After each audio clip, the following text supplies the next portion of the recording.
অন্যদিন ভিডিওটা সারা দিনের জন্য শুরু করি, মানে সারা দিন কি করছি সেটাই তোমাদের সাথে শেয়ার করি, কিন্তু আজকে ভাবলাম আজকে আমার ব্রেকফাস্টের কি বানাচ্ছি সেটা তোমাদের সাথে শেয়ার করি। মাকে বললাম ব্রেকফাস্টে আজকে হালকা পাতলা কিছু আমি রান্না করব।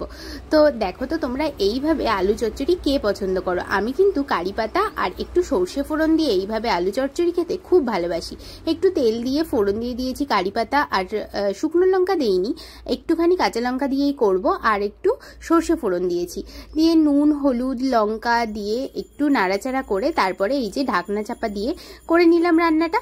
ফ্লেমটা কিন্তু একদম লো ফ্লেমে রাখবে যাতে আলুটাও সেদ্ধ হয়ে যায়। একটু আলু সেদ্ধ হয়ে গেলে কুচিয়ে রাখা টমেটো দিয়ে নামিয়ে নিলাম।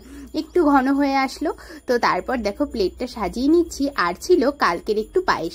তো এটা দিয়েই আজকের সকালের ব্রেকফাস্টটা তো আমার জমে গেল।